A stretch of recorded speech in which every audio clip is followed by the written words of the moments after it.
As I was washing my girlfriend's panties, I noticed something unusual, a small hole in the fabric. It was clearly a burn mark, likely from a cigarette butt. The problem was, I had quit smoking over a year ago, and she doesn't smoke either. The hole was right on the delicate lace trim, barely noticeable unless you looked closely. But with my 5 years of smoking experience, I knew right away that the yellowish burn mark had to have been caused by a cigarette. My heart skipped a beat. The fact that neither of us smokes made the situation even stranger. I stood there, holding the panties, my mind racing with questions. How could this have happened? Was there something I didn't know? The more I thought about it, the more unsettled I became. A gnawing feeling told me that something was off, and the more I thought about it, the more I became convinced that I was being betrayed. Just then, I received a message from my girlfriend on WeChat. "Honey, I have to work overtime again tonight. You should go to bed first, Tilda." Isabel's job was something I helped her secure through connections. She worked as an HR assistant at a private company, a position chosen for its easygoing nature. But lately, she had been working overtime a lot, often coming home around 10 o'clock at night. At first, I didn't think much of it. I assumed she was genuinely busy. But now, something didn't feel right. I couldn't shake the feeling that something was off. Very off. Trying to suppress my growing anger, I responded, "What time do you finish work? I'll come pick you up." "Oh, no need, honey. You know how crazy things are at the end of the year. I have no idea when I'll finish." I immediately changed clothes and drove straight to Isabel's company. The office lights were still on, and I could hear faint voices coming from inside when I stood by the door. Could they really be working overtime? I didn't rush in, though instead, I pulled out my phone and called her. "I don't feel comfortable with you going home alone. I'll wait downstairs by your office." "Didn't I tell you it wasn't necessary?" she replied. "No worries, baby. I'm already downstairs at your office." Her voice was noticeably tense, a hint of panic creeping into it. "What? You actually came? Why did you come?" "Why did I come?" "Of course, to see what you're up to," I answered, trying to stay calm. Without saying much more, I hung up and slipped into the stairwell. A few minutes later, Isabel came out of the building, followed closely by a man in a business suit. As soon as they reached the elevator, they embraced each other. Then, to my shock, they kissed goodbye. While kissing, the man's hands roamed all over Isabel's body. It was one thing to suspect something was wrong, but seeing it with my own eyes was entirely different. Rage boiled inside me, and I was ready to storm out and confront them, but then I heard the man laugh. "Your boyfriend really cares about you, huh?" Isabel laughed it off. "Don't mention him, he's like a leech, so annoying." Her words were like a bucket of ice water poured over my head, momentarily freezing my anger. The man continued, "Why don't you let him wait downstairs while we continue? What are you thinking? He could come up at any time. Last time he called you, we tried it once, didn't we? What are you afraid of?" "Oh, you're so bad, I hate you, Tilda." Damn. So I was already part of their sick game. My urge to confront them both grew stronger. Then the man's face came into view. It was him. Isabel had posted photos of company outings on her social media before, so I recognized him. He was the company's deputy general manager, Victor. He looked decent enough, but knowing that he had been aware of Isabel's relationship with me, and still acted like this, made him nothing more than a scumbag. The way he spoke made it clear that he enjoyed tricking me, treating me like a fool. Suddenly, I didn't want to confront them face to face. If I did, we'd likely just argue, and I'd break up with Isabel.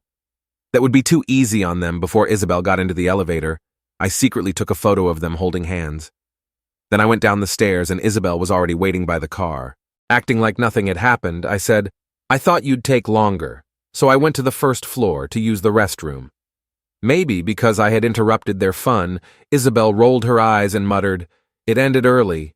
Hurry up and open the door, I'm freezing." On the way home, she pretended to be exhausted and closed her eyes to rest perfect. I didn't want to talk to her either, afraid that if I started asking questions, I wouldn't be able to stop that night. While she was asleep, I went through her phone. The more I looked, the angrier I became. Isabel had been seeing Victor for months. She'd joined the company in June. and by August, she was already getting close to him recently. They had crossed the final line, using overtime as an excuse to openly have their affair in the office. All the while I had been at home, cooking and doing laundry for Isabel, worrying about how tired she was from work, fearing for her safety on her way home, and dreaming about our future together. She had described me to Victor like this: "I'm pretty, so shouldn't he just comply with me? He's easy to manipulate, never suspects me, and is willing to spend money on me." She had also said, "Whether we get married or not is uncertain, and my parents always want me to find someone richer." And worse still, she had said, "What's so great about your old hag at home? She's old and boring. Why don't you divorce her? If you divorce her, I'll break up with him." I couldn't believe these words were coming from the woman lying next to me. Each of the thousands of messages felt like a whip striking me. Isabel was right. Before today, I had never doubted her, never questioned her schedule, and never checked her phone. That's why she felt safe leaving all the chat history intact. Looking at the person sleeping next to me, she suddenly seemed so dirty, so filthy that it made me sick.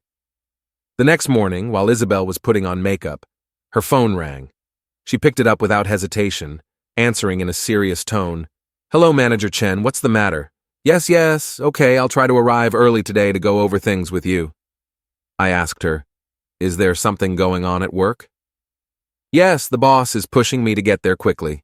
It's the end of the year, there's a lot to do, I'll probably have to work overtime today." I looked at her bright lipstick and tight skirt, pretending to be concerned. "Why don't I find someone else to help you with another job? I hate seeing you so tired." "No," Isabel replied sharply. Then she realized her reaction was too intense and smiled awkwardly. "I mean, it's not a big deal, I'm still young, it's normal to work hard. Besides, you already used your connections to get just the thought of her using that same mouth to passionately kiss that jerk the night before made my stomach churn." I quickly pretended to be searching for something just to avoid looking at her. Isabel and Victor had it all figured out. Whenever she called him while I was around, she called him Manager Chen. When I wasn't there, however, she'd call him darling, baby, husband, and even daddy on WeChat. It's hard to even imagine how depraved they must have been when no one was watching. Victor deliberately timed his calls for when I was around, maybe because flirting in front of me gave them some twisted thrill. Damn it! Since they enjoyed playing their little game so much, I decided to play along, right to the bitter end. I looked into Victor's background, and it didn't take long to uncover some shocking details. Not only was this guy married, but he also had 2 kids. His wife had quit her job to raise their children, while his parents, both retired university professors, lived nearby to help with the kids. I spent a little money hiring someone to track Victor for a while, and soon enough, I discovered another of his dirty secrets. This bastard was still tangled up with his married ex-girlfriend every time they met. They went straight to a hotel. Wow, just wow, here he was, keeping up appearances at home while living a double life. To outsiders, Victor might seem like the picture of success, with a perfect family and career. But in reality, he was just a flashy fraud, full of empty promises and lies. The more dirt I gathered on Victor, the more I realized how useful it could be. I collected all sorts of evidence, even managed to get contact details for his family, his ex-girlfriend, and her husband. In today's world of big data, privacy is a thing of the past. One day, Isabel lied to me again, saying she had to work overtime. I coldly replied, "Okay, don't forget to eat. I'll be worried if you get too hungry." You too, hubby. Eat well," she responded. Later that evening, I parked outside her office and, using a new phone number I had prepared, sent a message to Victor's wife. "Does your husband often say he has to work overtime? You should pay attention. Don't be foolish. Some people really enjoy going back to old flames." She called me almost immediately, but I hung up on her. She didn't stop there, though she texted me, "Who are you? What do you mean?" I simply left it at that. No matter how many times she asked, I didn't reply. A woman who dedicates all her time to her family will believe anything if she even starts to doubt her husband. I sat patiently in my car, and sure enough, not long after, Victor came downstairs. He looked tense, rushing toward the parking lot. While talking frantically on the phone, I couldn't help but laugh. Seeing that bastard scramble was almost satisfying. Isabel followed behind, her face twisted in frustration. The moment I saw her, I hit the gas and drove off. Victor's wife might have been a housewife, but she wasn't someone to be taken lightly. Her parents ran a local business, and she had 2 older brothers.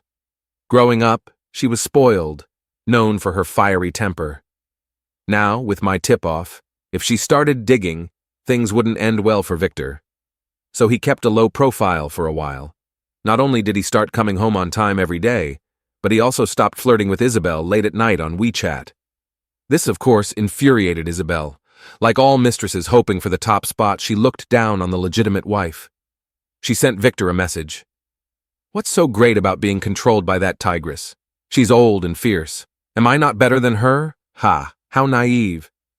Married men like Victor, especially those who are content with their lives, want a stable family with a wife and kids, but also like to have their fun on the side. Home is home, and play is play, keeping them separate. But despite all that, I still needed to keep the game going. To provoke Isabel, I started treating her very differently during this time. When we fought, I didn't give in. I often made her so angry that her face turned bright red. "Jorge, you're yelling at me! How dare you yell at me!" she screamed. "Yelling is the least I should do. I should be slapping you instead," I retorted. "Was all the kindness you showed me before fake? Men are truly scum. Once they get what they want, they stop cherishing it. I don't cherish you. Think about whether you deserve to be cherished before you insult me." I let her throw her tantrums, not even bothering to comfort her. I shrugged and said, "Think whatever you want." This only made Isabel more furious, and she began sending frantic messages to Victor while I was asleep. She even threatened him, saying that if he ignored her again, she would confront his wife directly. This scared Victor. Moreover, feeling tightly controlled by his wife, he was getting frustrated. So they came up with a plan, a business trip. The moment Isabel walked in, she went straight to the bedroom to pack her clothes, unable to hide her excitement. "Honey, our company has arranged last-minute HR training. I have to go on a business trip tomorrow." "Oh? For how many days?" I asked, feigning concern. "Just 2 days." I pretended to ask, "Baby, didn't you forget tomorrow is Saturday? We promised to have dinner with your parents." Isabel, busy picking out clothes, didn't even look up. "One meal can be rescheduled any time, but this training opportunity won't come again," she said. I sneered, finally seeing my opportunity. She and that scoundrel had gone to great lengths to meet secretly. The scoundrel, fearing his wife might call the office, actually arranged a real business trip for himself. But he was leaving on Friday and coming back on Saturday. As for Isabel, she lied to me about the trip, planning to spend the whole weekend with him at a hotel. I found the hotel reservation information in her text messages. Since Victor was under his wife's close surveillance, Isabel had to handle the booking herself. She even bought a set of super sexy lingerie, sneaking it into her suitcase. She'd never worn that lingerie for me.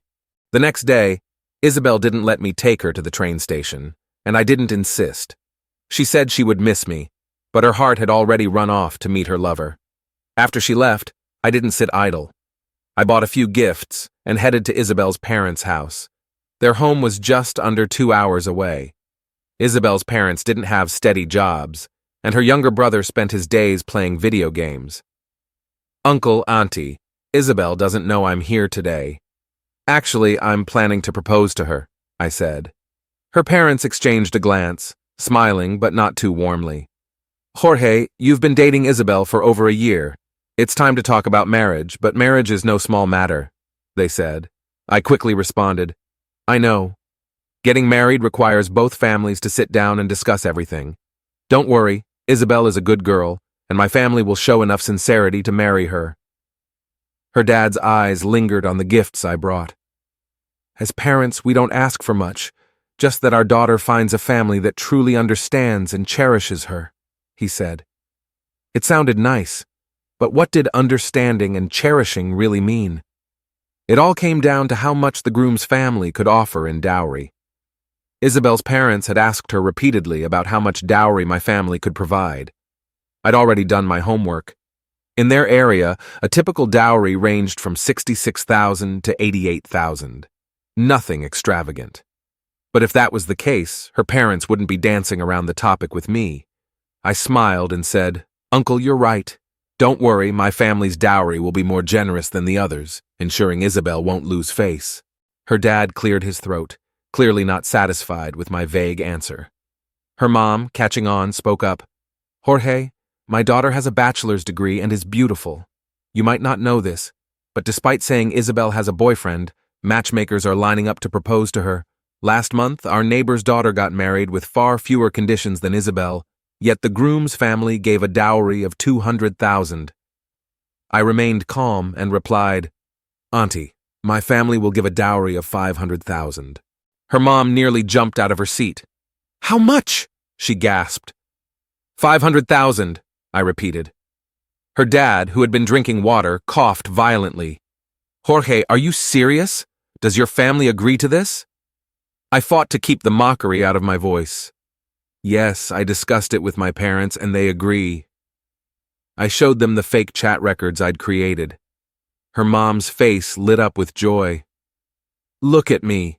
Jorge has been here for so long and I forgot to make him some tea," she exclaimed. I stopped her.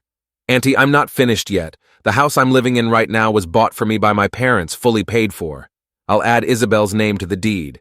If Isabel marries me, I want to give her a sense of security." Upon hearing this, her parents were so overjoyed, they didn't know what to say. "What are you standing there for?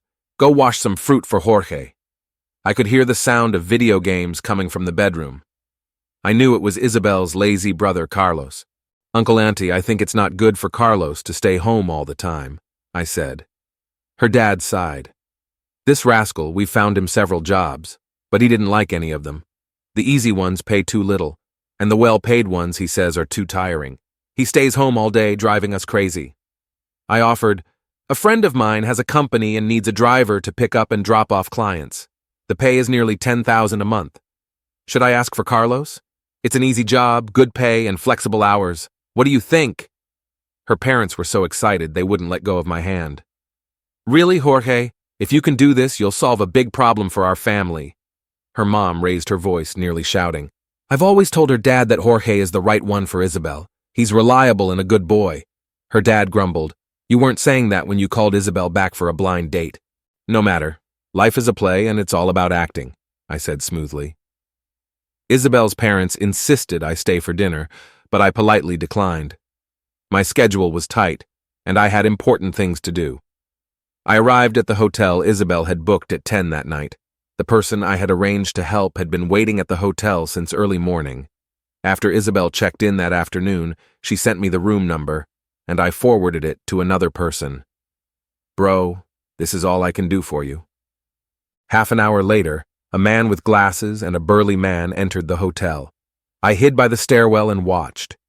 The man with glasses pretended to be hotel staff delivering something and knocked on the door of room 8402.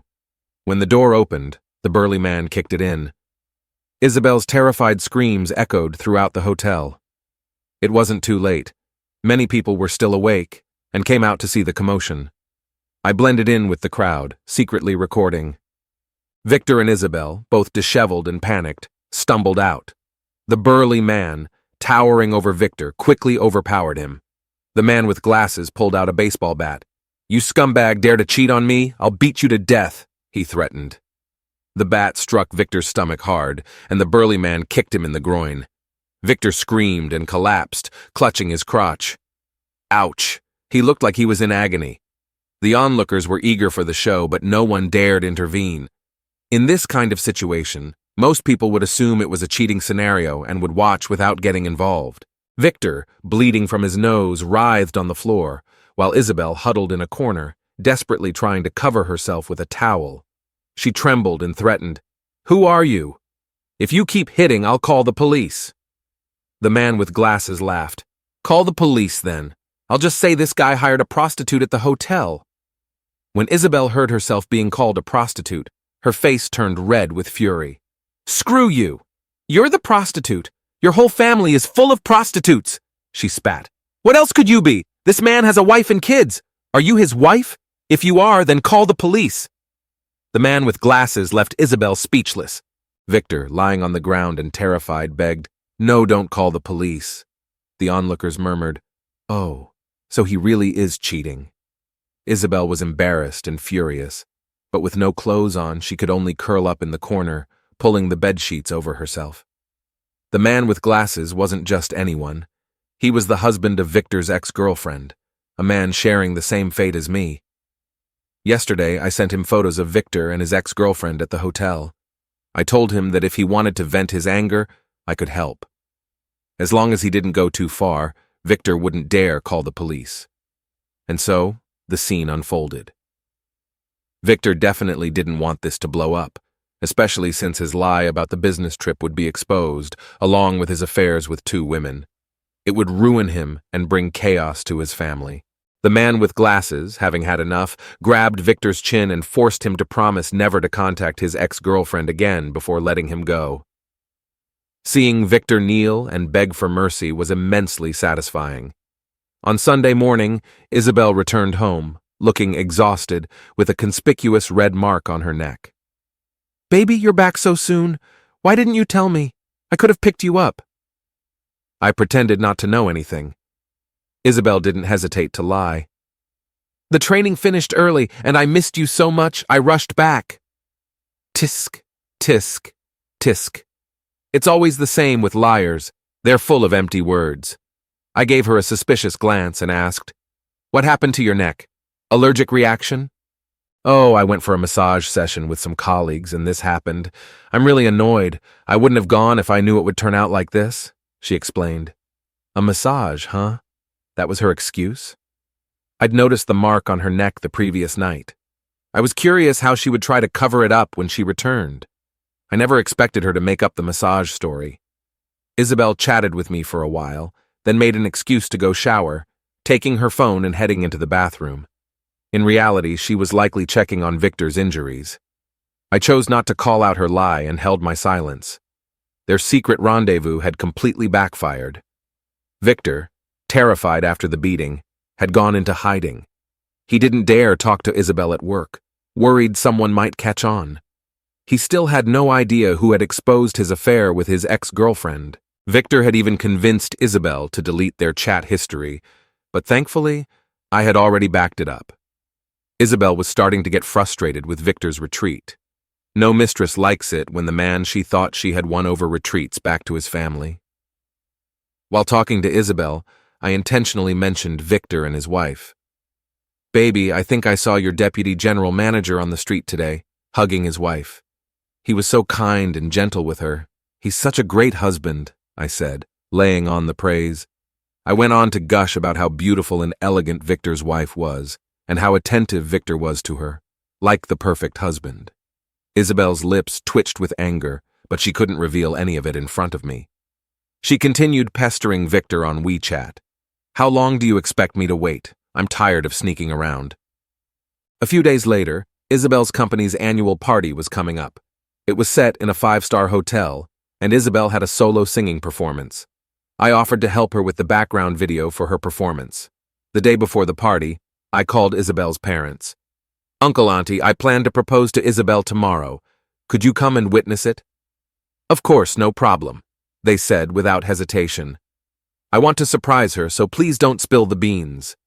"We won't, no worries. By the way, Jorge, about Carlos's job," her mom continued. "I was so busy I forgot to tell you. My friend agreed to hire him because of my request. After all, Carlos is my future brother-in-law, like my own brother." "Jorge, you're amazing. We'll have to take Carlos out to thank you properly sometime." Isabel's parents praised me, and I smiled. "We're family. It's the least I can do." Throughout the conversation, I made it clear. Isabel and I were getting married, so helping Carlos was completely natural. If Isabel and I didn't marry, Carlos would have nothing to do with me. Isabel's parents were so happy, they were practically counting the days until our wedding.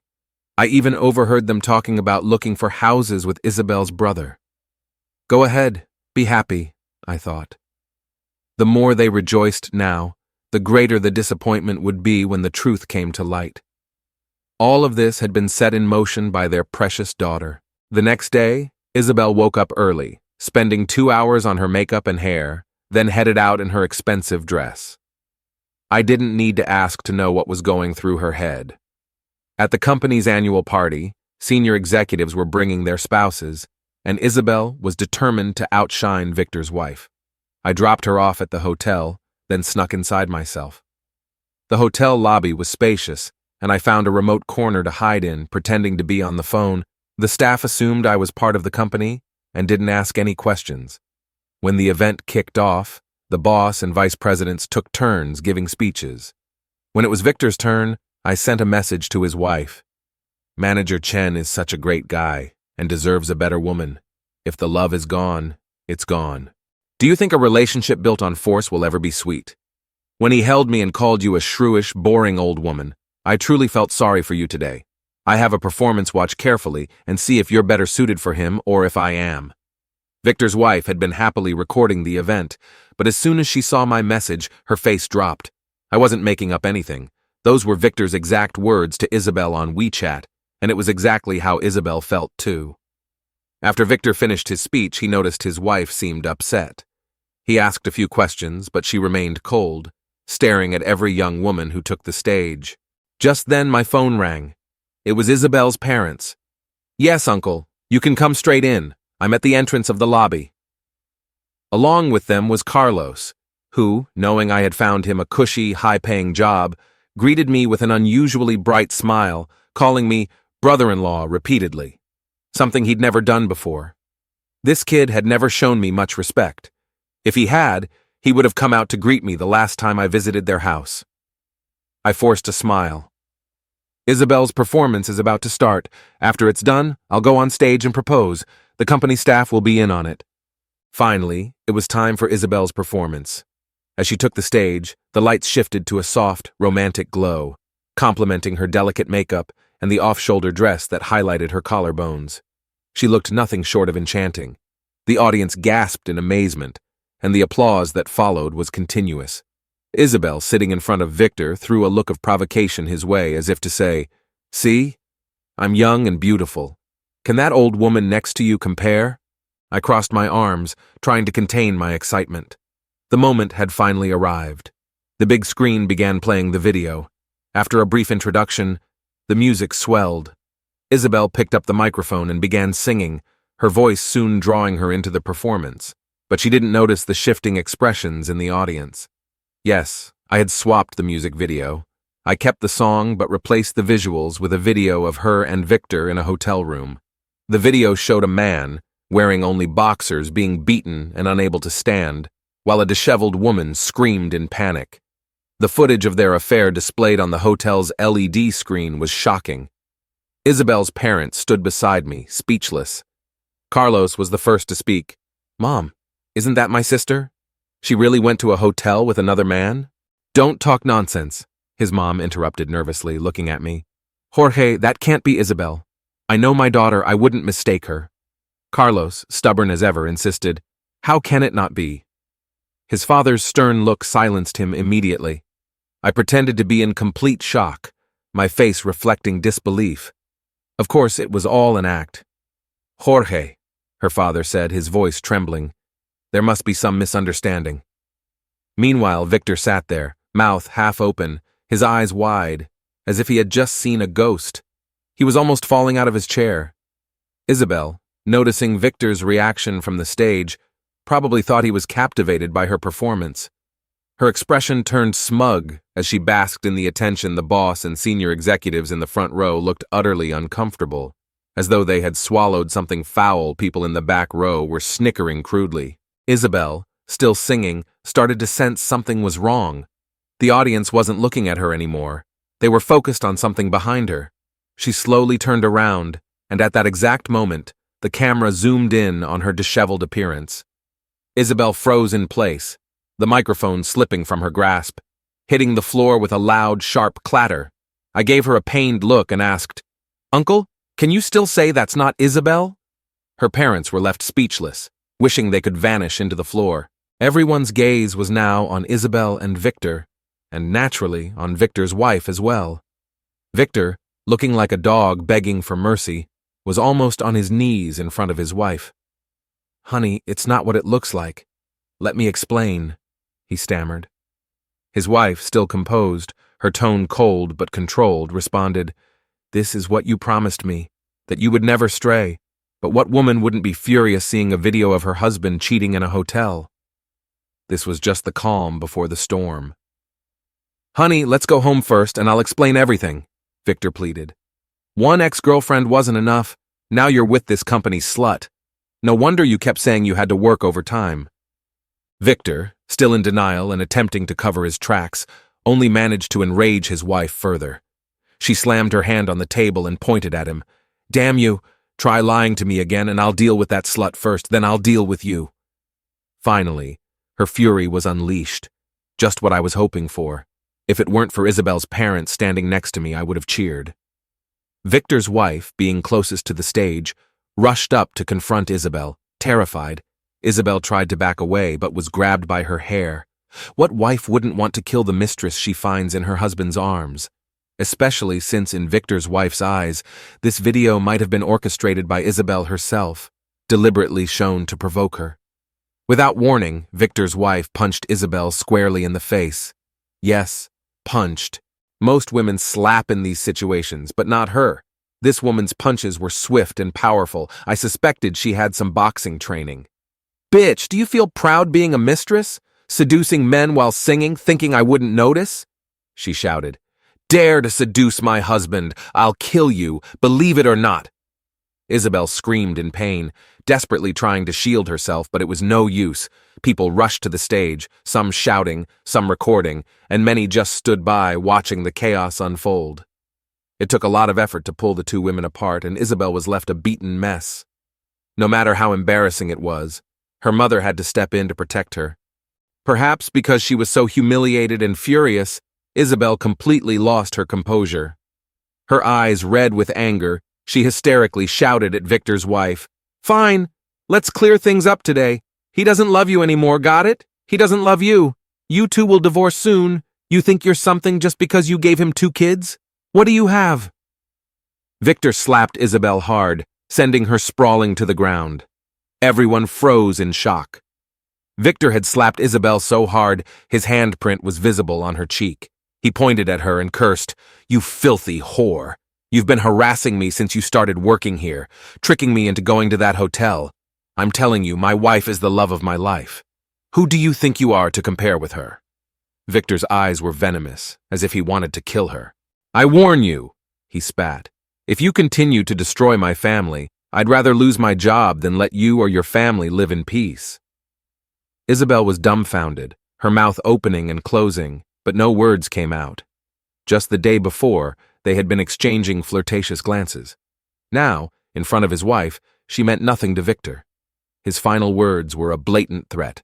Victor turned to his wife, begging, "Honey, can we go home now? Please, I beg you." After watching the drama unfold for so long, it was finally my turn. I straightened up, took a deep breath, and then rushed to the stage, holding the bouquet I had prepared. "Fuck you!" I shouted, as I punched Victor with all my might. I'd been holding back this punch for so long. He was completely unprepared, staggering back and falling to the ground. He spat out a mouthful of blood, along with a tooth. I had picked Isabel up from her company many times, so people there knew me well. My punch seemed completely justified. I looked at Isabel with a broken heart. "I was planning to propose to you today, but I didn't expect that you had been deceiving me for so long. What do you see in this married man? Tell me, I yelled, my anger mixing with feigned hurt. Isabel, feeling guilty and scared, began to cry. Her hair was a mess, her makeup smeared and her face swollen. She looked truly hideous. I threw the bouquet at her, saying, "Isabel, we're breaking up," and turned to walk away. Once outside, I finally let out a long breath. All the patience I had shown these past few days had paid off, and I felt a sense of relief and satisfaction. Whatever consequences Victor and Isabel had to face were their own doing. But there was one last thing I needed to do. I compiled all the evidence I had gathered. Proof of Victor's hotel stays with his ex-girlfriend, proof of his hotel stays with Isabel, thousands of flirtatious WeChat messages between them, and even the full video of catching them in the act. One copy for Victor's wife, one for his parents, and one for everyone in the company. Emails copied from Isabel's tablet. a mix of family victim support and juicy gossip for everyone. Whether Victor's wife chose to divorce him or not was none of my concern, but I wanted that scumbag to be completely ruined.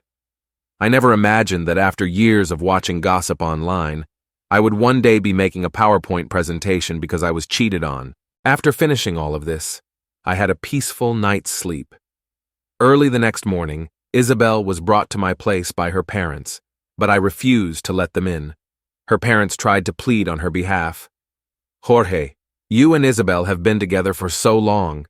You two have feelings for each other. Don't act impulsively." I maintained a cold expression the entire time. "Auntie, since you're here, let's clear things up," I said, my tone firm. I thought we could become a family, support each other, and I would gain another pair of parents and a brother. But now, anyway, it's impossible between Isabel and me, I said, my voice hard. Isabel's father, trying to calm me down, spoke. "Jorge, please, calm down and think about it. Isabel has learned her lesson. If you're still angry, take it out on her. She'll accept any punishment as long as you can let this go." Isabel, her face even more swollen than yesterday, her eyes red and puffy from crying, shouted in indignation, "Dad!" I looked at her, but my gaze was cold, with no sympathy whatsoever. "Uncle, don't waste your time," I said firmly, my voice cutting. "You're a man too. If you were in my place, could you endure this? I've already packed Isabel's things. You can take them all back. This isn't a garbage dump, and I don't accept trash." My words were harsh, and Isabel trembled in anger, glaring at me. I didn't even glance at her. Was I wrong to say this? I threw the packed suitcase out the door, then slammed it shut without another word. Seeing that nothing could be salvaged, Isabel's father started cursing her right outside. "Useless thing. Look at the mess you've made. Your mother and I worried ourselves sick about your marriage, and look what happened. You lost your job and ruined our reputation along with it. You ruined your brother's job and his house too. Shameless. 50,000 as a bride price. Jorge even agreed to put your name on the house deed. Where will you find someone like him again? Tell me, what are we supposed to do now?" Isabel screamed. "What does buying a house for your son have to do with me? You kept pushing me to find a rich man just to drain me and support him. Now you're pretending to be loving parents. You dare speak to your father like that?" The sounds of slaps, crying, and shouting filled the air. "Husband, stop it! What if someone sees us? Let's discuss this at home. Get lost! I don't have a daughter like you!" I watched the chaos unfold on the surveillance camera outside, and I couldn't help but laugh. This was exactly the kind of scene I had hoped for when I had initially painted a rosy picture for Isabel's parents. The bigger their promises, the more they would resent their daughter. Victor was in no better position. He had to face his wife while trying to stay in the company, but he couldn't handle the constant gossip and judgment from his colleagues, so he packed up and left. His wife immediately filed for divorce, demanding he leave with nothing but the clothes on his back. The two kids stayed with her, and Victor had to pay a hefty amount in child support every month. After failing to persuade her, Victor refused to leave with nothing, intending to fight in court for the assets. But his parents, who were well-respected university professors, beat him half to death for his stubbornness. They didn't defend him after his disgraceful actions.